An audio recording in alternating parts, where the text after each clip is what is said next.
close with the customers, and I challenge many organizations to meet those sort of metrics in terms of timeliness and certainly the robustness of the assessment.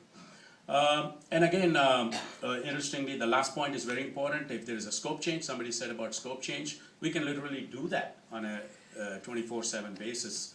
We can't quite match what Kevin is doing, but we'll get pretty close to that in terms of scope changes and any revisions to the scope.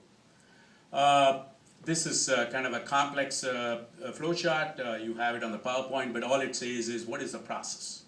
And this is a very standard process with, I'm sure, with A2LA or ANSI, ANAB, any of these organizations. There is one minor point, and I'll allude to that a little later, but you can look at it. This is a generic flow chart for all of our programs, and there are some variations to it for testing labs or inspection bodies or product certification.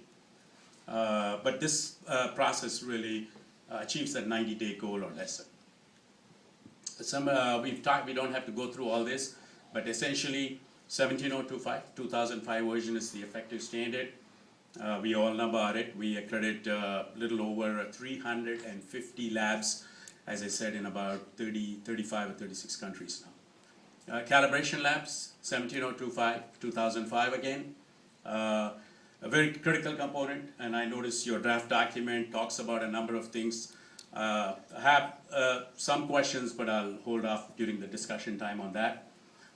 Product certification, I think Keith did an excellent review of that whole thing. I won't get into that, but it's a 2012 standard. And again, IAF and PAC.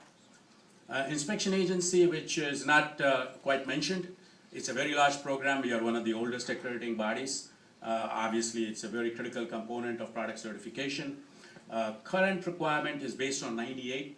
Policy, our policy, international policy is 2012 standard, will kick in on March 1, 2015.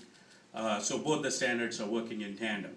So if you go to our website and look at an inspection agency, you'll see both these standards. Again, ILAC and APLAC, and it's a very it's a growing area for it. I just give you a flavor here of all the accrediting. I mean, all the CBs we have accredited for 30 years, even before I joined this company. And this pretty much is the who's who. You know, I'm not, preaching the choir here, but I think you recognize most of the names. I do recognize some individuals in the audience from here too.